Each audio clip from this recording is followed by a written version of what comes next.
about to start. So please come on in and have a seat. And thank you for attending the People's Summit of America. So it is.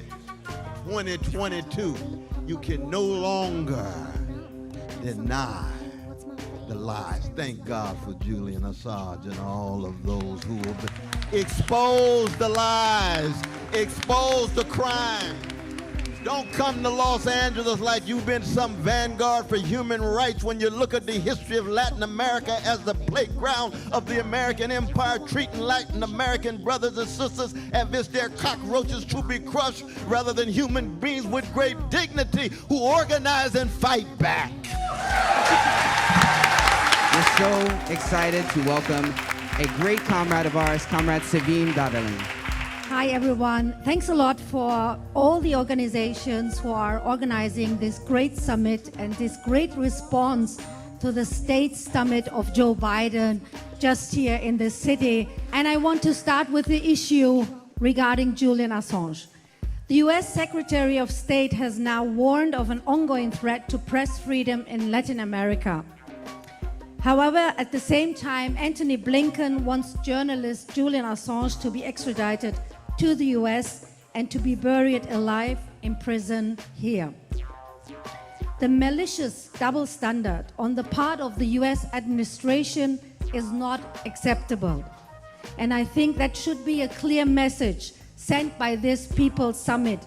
We are no longer prepared to accept this dangerous double standard by the US administration. The fight for Julian Assange's freedom is the fight for freedom itself, dear friends.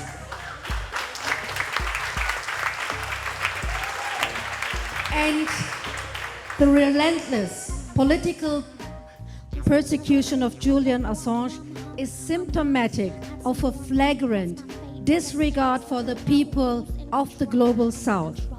The US crimes against Iraqis or Afghans do not count, and these people can be murdered with impunity. That is the terrible message sent by the US administration. The lives of people in the global South do not matter. That is another reason why this People's Summit is so important. We say that the lives of people in the global South matter, just like the working classes in the North. And we say that we oppose all attempts to exclude individual Latin American countries, the likes of which we are witnessing here at the official summit of the US administration.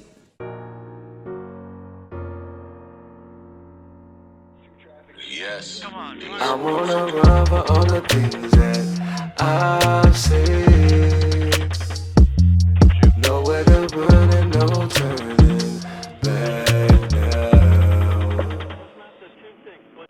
Don't speak, lock your doors and be discreet. Some people keep their eyes closed, terrified of what they see. Others keep their eyes open, I swear that they still be asleep. Paralyzed in the noise and paranoid in the streets. They can and will hurt you for everything that you know. And if you share it with the world, we're here today at the People's Summit, have been so for the last 3 days, telling the story of Julian Assange, making certain that the people, mostly leftists that are here, representing a wide array of different issues, realize that this is perhaps the most important, it is the most important issue facing freedom of the press and freedom of speech today. I'm amazed by how many particularly young people who come up to the booth and they're curious, and I ask them, do you know who Julian Assange is? And they say no.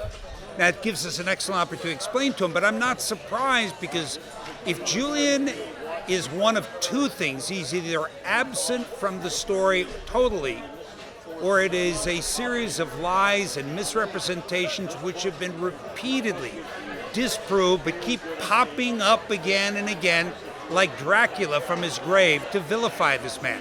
Now, one thing that is nice, most of the people are at least familiar with WikiLeaks and the work that WikiLeaks does, which is incredible. And that gives us a framework to explain who Julian is, what he does, and why it's important to him. One of the shirts we have up here says, "Why should I care about Julian Assange?" And that is what we're doing here, to tell each and every person we encounter why what happens to Julian Assange matters to them. And not just to freedom of the press in the United States, but freedom of the press in the rest of the world. The United States seldom lives up to its aspirations, but those aspirations, the idea that each person can speak their mind, that the press and free is unencumbered, even if we don't live up to them, they are ideals worth striving for. And unfortunately, that's what's in jeopardy. That's why it's so important to be here. We're here at the People's Summit to get the people's story out. And one of the most important elements of that people's story is the case against Julian Assange. So my name is Sharon Kyle, and I am the publisher, co-founder of a daily digital publication, the LA Progressive, but I'm also very active and a member of the Free Assange LA chapter. And we are here at the People's Summit in Los Angeles, a summit that is being held simultaneously with another summit across town where Biden is. But this summit is about the people. It's about democracy, and the perfect place for us to talk about Julian Assange and the importance of freedom of the press and free speech. Yeah, thank you everyone for, thank you to all the organisers for having us here today. My brother Julian Assange right now is in prison in the UK. He's in a maximum security prison outside of London, Belmarsh Prison it's called. He's been there, this is his third year there. Next month, July 4th, he will celebrate his fourth birthday in that prison. I'm Gabriel Shipton. I'm Julian Assange's brother. I've been advocating for Julian around the world since 2019. I'm also a film producer. We've produced a film, Ithaca, which is sort of chronicles John and Stella's fight to free Julian around the world, which we're releasing in the UK at the end of the month and hopefully releasing in the US by the end of the year. Well, we're here to, raise up Julian's case again, his persecution. For people who don't know about it, I guess there's a younger audience here who might not know about WikiLeaks and their work that they've done over the years. So it's about, educating them and telling them what's going on, what this means to them in terms of their rights to free speech, free press, democratic rights, and also the situation that Julian's in, and showing the lengths that the powerful will go to hide their secrets and communicating that to people who otherwise wouldn't be aware of the story. So at the moment there's an extradition order that's waiting to be signed by the UK Home Secretary, Priti Patel, and it's at these times when it's hardest for Julian. If Priti Patel makes her decision to send Julian to a dungeon in the United States for 175 years, there will be an appeal to the European Court of Human Rights. That would make people somewhat hopeful, but it's best to keep your eye upon the ball with this. It'll mean that it'll take 2 years, so that'll be a total of 16 years that Julian's been arbitrarily detained. Their intention is to keep Julian's voice gone, to disappear Assange. It was the same in the court case when the judge, Baritza, said to Julian that you have people to speak for you. If you speak up again, I'll have you removed from the court. And that's the general attitude of the United Kingdom's Crown Prosecuting Service and their judges to Julian Assange. Show trial after show trial after show trial. I mean, there's this legal snakes and ladders game that just goes on and on and on. And the whole time, Julian is kept in prison. And as I said before, he's not convicted. So really, this whole process is having its intended effect. Right now, the US can reach into any country in the world and say, lock that person in jail, and this is what's happening to Julian, and that shows everyone around the world that if you expose our crimes, our secrets, this is what will happen to you. And so the purpose has been served here. The persecution is complete. in a sense, even if Julian is not extradited or not. He's in prison for exposing the crimes of the powerful.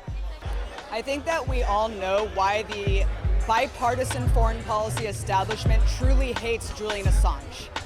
And it's not because he's not a journalist, it's because WikiLeaks pose an incredible threat to that foreign policy narrative that they need to consolidate.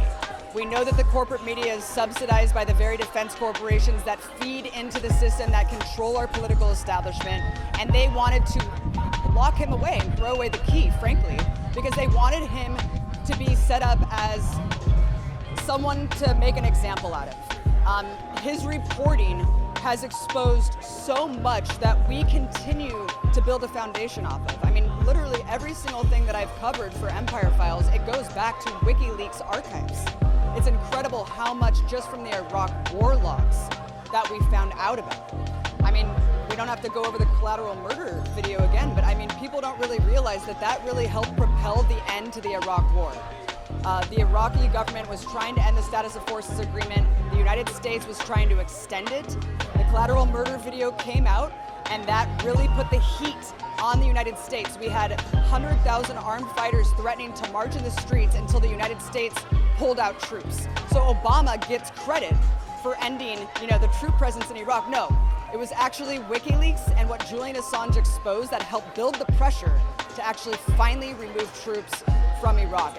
We cannot have democracy without freedom of the press. It's one of the reasons that the First Amendment was included in the Constitution before the Constitution could ever be fully operational. We had to have the first set of amendments, the first 10 amendments, the Bill of Rights, with the first one being the First Amendment, which includes freedom of the press. Without freedom of the press, we won't have democracy. So if we allow for this journalist, Julian Assange essentially, which is what he is, if we allow him to be persecuted and prosecuted because he is sharing truthful information with the American people, then we're on that downhill slope. It's a huge disgrace that in this so-called democracy, right, the United States poses as the arbiter of human rights and democracy and free press, and they constantly bemoan the value of these sacred things. Yet whistleblowers in this country are prosecuted, demonized, and censored. And we've seen it time and time again. I mean, people like John Kiriakou going to jail for simply exposing part of the torture program. We see time and time again that whistleblowers are the ones who are punished, and the war criminals are the ones who roam free, gallivanting around the world selling books. It is disgusting what they're doing to Julian Assange, because Julian Assange is a case that actually goes far beyond just a whistleblower. I mean, he is a journalist. He is a journalist. And it is such a horrific chilling effect that they are putting on journalists and publishers that could extend far beyond just the person who's revealing the information, but simply publishing the information. And it is such a slippery slope to fascism. I mean, journalists around the world are on notice. You can be killed, you can be imprisoned. Like there's if you go against power, this is what happens to you. And I think by freeing Julian, by stopping this persecution, it will send a message around the world that governments, have changed. They're going to stand up for accountability, for transparency, and be true to what they tell people, basically.